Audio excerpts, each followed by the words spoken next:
E outra, Bruno, eu falei muito do Luiz Henrique, né? Falei do gol do Estevão, o garoto tendo essa chance, mas quais outros pontos positivos que você traria na seleção do Ancelotti que a gente não via na seleção do Tite, que a gente não via na seleção do Fernando Diniz, na seleção do Dorival Júnior, recentemente?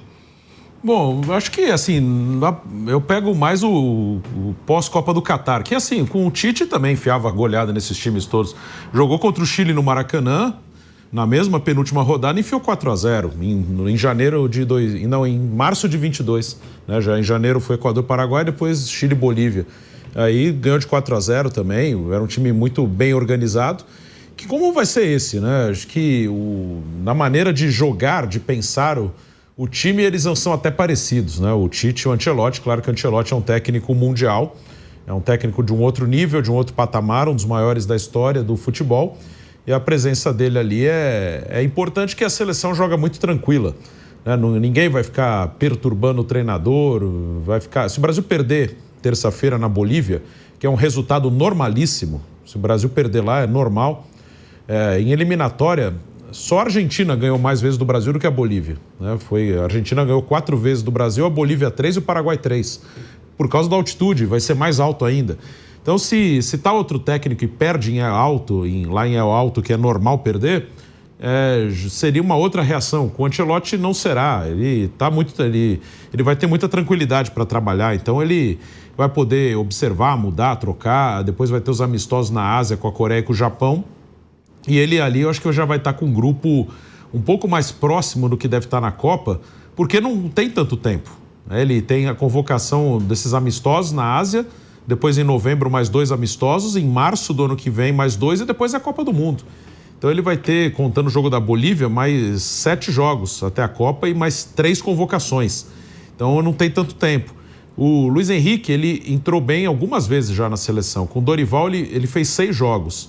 Um só de titular e entrou em 5, fez 2 gols, sempre entrou bem. Acho que é um cara que vai ter sequência, que vai permanecer no grupo, com certeza estará nos jogos na Ásia no mês que vem, lá com a Coreia e com o Japão. Assim, nas laterais, acho que segue bem aberto. Acho que o Douglas Santos foi bem no jogo, nada demais, só que acho que nas laterais elas serão preenchidas por jogadores que vão cumprir o ok ali, não vai ter nenhum jogador brilhante por ali. Paquetá entrou bem, eu gosto mais da formação com 3 no meio e 3 na frente. O Paquetá pode ser esse terceiro homem de meio. Então acho que o Brasil fez a parte dele, pegou o adversário fraco, passou por cima e fez muito bem a parte dele. É um Brasil, né, que mostra um futebol melhor. Agora, claro, eu acho que o Flávio tem uma parcela de razão quando ele diz: é o Chile, uma galinha morta. Realmente, o Chile é uma galinha morta, contanto que não tem nem chance de nada, é o lanterna das eliminatórias. Mas, Mauro, uma pergunta que eu faço: esse 3-0 de hoje dá uma esperança de um futebol melhor da seleção? Porque você disse, né, que a seleção tem bons jogadores. Ela tem bons jogadores, a seleção brasileira hoje. A gente vai falar aqui: João Pedro, Estevão, o Martinelli, Rafinha, Vinícius Júnior, que não estava jogando porque estava suspenso. Agora a gente tem o Luiz Henrique sempre crescendo na seleção brasileira. Casimiro, Bruno Guimarães também crescendo na seleção. É uma seleção razoavelmente jovem, como você disse, com talentos e que hoje já mostrou um futebol melhor. Mas, Mauro, tem muita gente, né, eu estou vendo até nas redes sociais, questionando que estava até um pouco morno até o Luiz Henrique mudar o jogo. Você concorda ou não? E até que ponto esse jogo de hoje te dá uma esperança de termos uma seleção com jogos menos chatos do que a gente tinha recentemente, que a gente sempre falava aqui, que dava vontade de dormir, que é chato, que não dá prazer ver jogo da seleção. Você acha que isso vai mudar com o Ancelotti? Muito cedo para falar. Primeiro que se o pessoal for na rede social, para mim nada é a mesma coisa, né? O pessoal não consegue entender o básico, foi o que eu falei agora há pouco. Você está comparando o Luiz Henrique, não, de você que eu falo é o cara lá da rede social. Que ele mudou, claro, mas ele entrou num momento muito mais fácil da partida do que quem começou o jogo. Eu não concordo com as comparações, então eu vou achar que o Luiz Henrique é muito melhor do que o Estevão, por exemplo, porque ele entrou e participou. Sim, mas ele entra ele é ótimo, os dois são ótimos, tá? Pode até jogar juntos. Mas um jogo contra o Chile, eu concordo com o Flávio, não é uma régua para medir alguma coisa. E o segundo, não dá para comparar o que um pega no começo do jogo contra o adversário numa situação e o outro pega no final, né? Se você pudesse trocar de pugilista durante a luta de boxe, imagina você pegar o outro que apanhou, no final já cansado. O outro entra, pum, dá um soco e derruba. Mas quem cansou o cara foi o pugilista que começou a luta. E o time do Chile já está mais cansado. Então é mais fácil, claro que é mais fácil. Não significa que o Luiz Henrique não seja um ótimo jogador. É um ótimo jogador. O Estevão também é, os que começaram também são. Agora, o Ancelotti vai tentar montar um time competitivo. Acho que vai ser um time... Eu já falei isso aqui. Acho que vai ser um time mais reativo contra as seleções fortes que gostam da bola. Ele vai esperar no campo dele, vai usar... Tem muito jogador rápido, então ele vai jogar em transição, vai jogar em velocidade. E vai ter momentos em que ele vai ter que pressionar a saída de bola, como no terceiro gol hoje. Que o Brasil subiu a marcação, o Chile já... Não é lá essas coisas, né? E já no final do jogo, com 2-0 contra, errou a saída de bola, o Brasil aproveitou e fez o terceiro gol. Agora, tudo isso é um processo de amadurecimento da equipe, que vai levar tempo. Ele ainda está conhecendo os jogadores, né? Até, por exemplo, aí a pessoa discute, o Gerson não vai ser mais chamado. Já conhece o Gerson.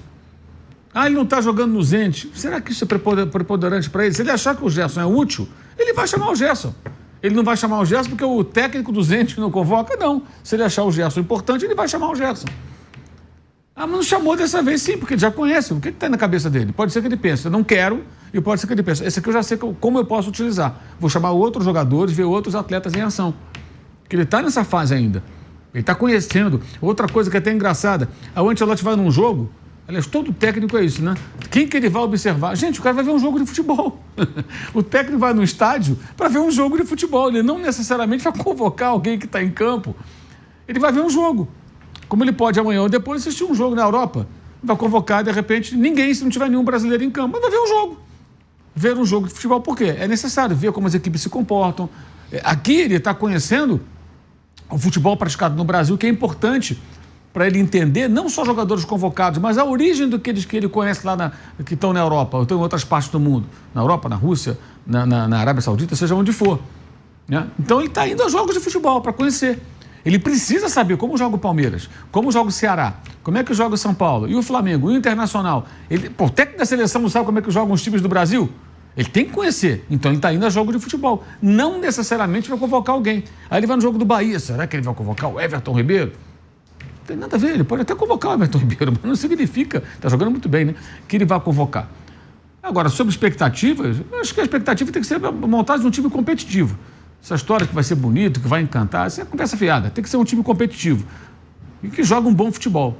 Joga um bom futebol, seja competitivo, eu acho que ele tem gente para isso. E vai tentar montar até lá uma equipe. É possível. A seleção francesa campeã em 18 foi montada pelo Deschamps, o jogo, o modelo foi definido na Copa.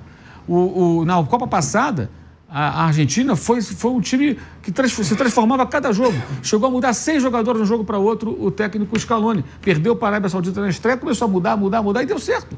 Na final, o Di Maria joga ou não joga? Jogou do lado contrário que ele joga normalmente, fez gol, jogou pra caramba, foi um dos melhores em campo. Então é isso, a Copa do Mundo é um torneio curto e às vezes as coisas acontecem durante a Copa. O próprio Brasil já teve transformações durante a Copa do Mundo. O Raí era titular na Copa de 94, depois deixou de ser.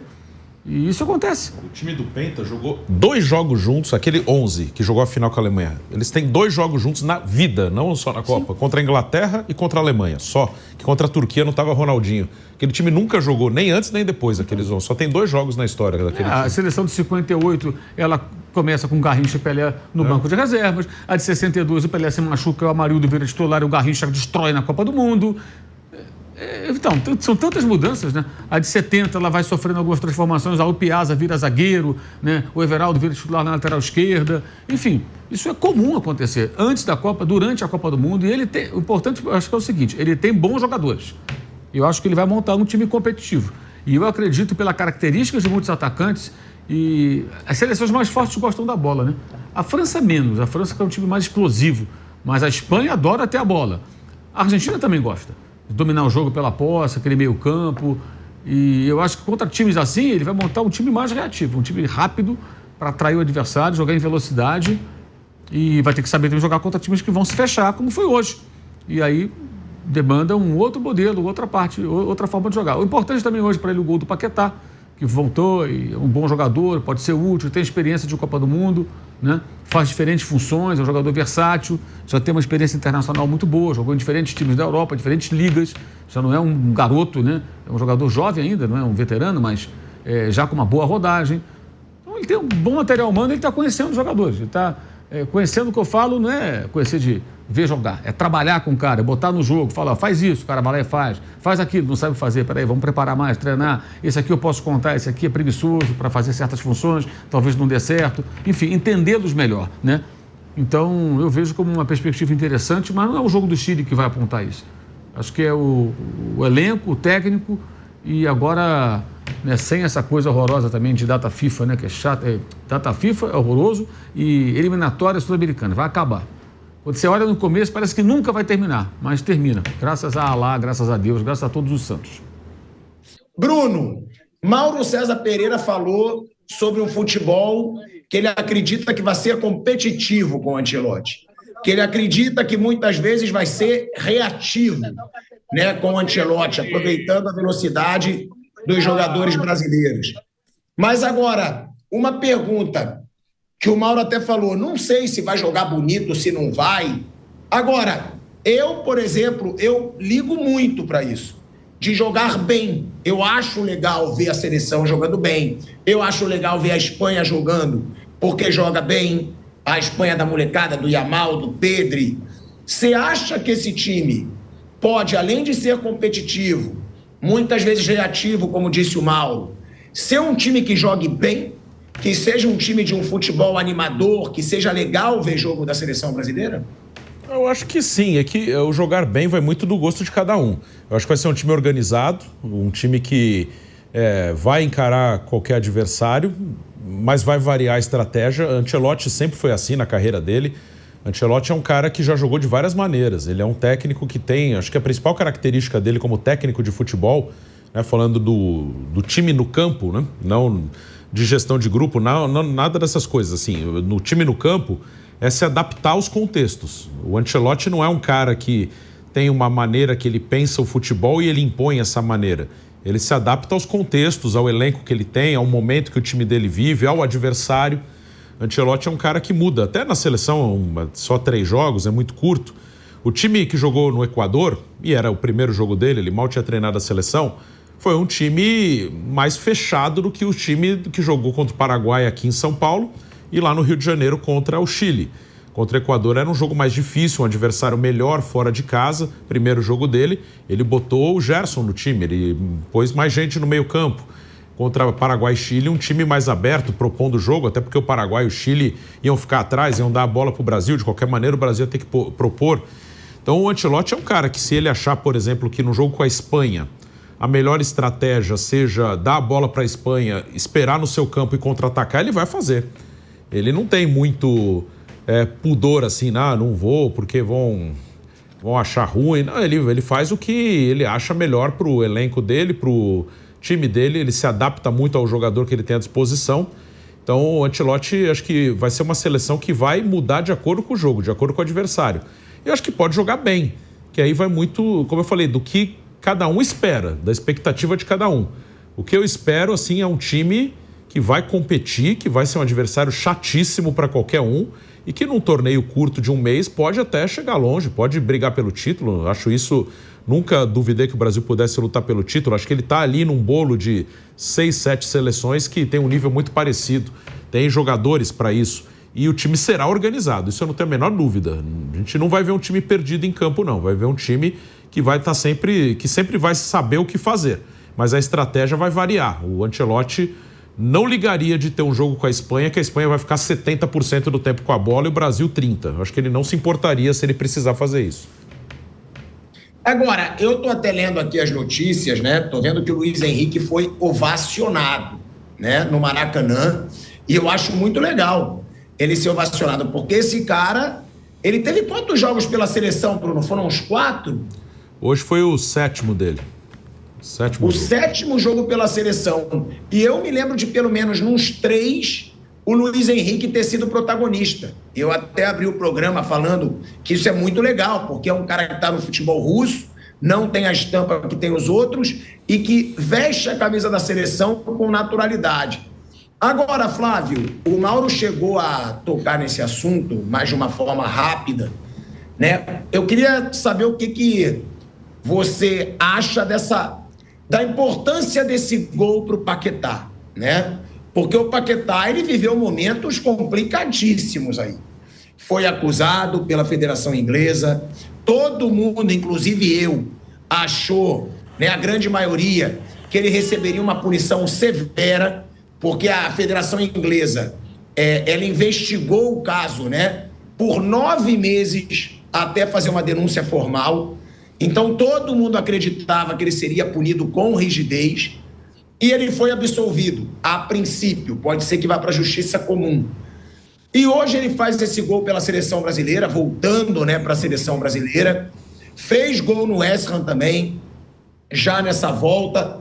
Qual a importância desse gol para o Paquetá? E se você concorda com o Bruno, que ele é um cara que aos poucos vai buscar essa vaga no time titular aí do Ancelotti. Ele é um jogador com uma característica diferente e interessante.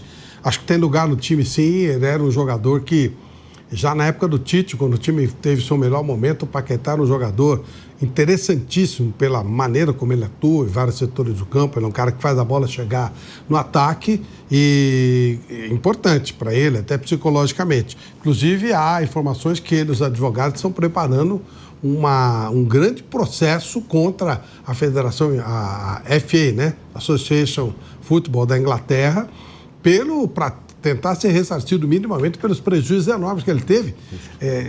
Prejuízos bem reais na venda do City, que foi cancelada, ali tinha um contrato pronto, então esses são números reais. E o lado psicológico, o lado do nome dele, que caiu, né? Numa informação negativa, perdeu mais de um ano de seleção brasileira, então ele deve entrar com um processo fortíssimo, espero que entre e, obviamente, vai ter que ganhar, vai ter que receber por isso tudo. Fiquei surpreso com a absolvição, porque eles fizeram tanto escândalo que parecia uma coisa muito clara. Se não era, não poderiam ter feito o que fizeram. E se era, não dá para dizer por quê, não dá para entender por que ele foi absolvido. Mas a verdade é que ele tem um resultado na mão, prejuízos claríssimos contra a vida pessoal e profissional dele, e claro que ele tem que ser ressarcido por isso. Espero que ele faça um belo processo contra os caras e que entre na revista Forbes como futuro bilionário. Realmente, porque se ele provar totalmente a inocência dele, ele foi muito prejudicado, né, Flávio? Ele não foi contratado pelo Manchester City, ele foi pedido pelo Guardiola para o Manchester City, perdeu aquela negociação, seria uma mudança de patamar na vida do cara. Ele ia jogar num time que briga por título, o West Ham não briga por título.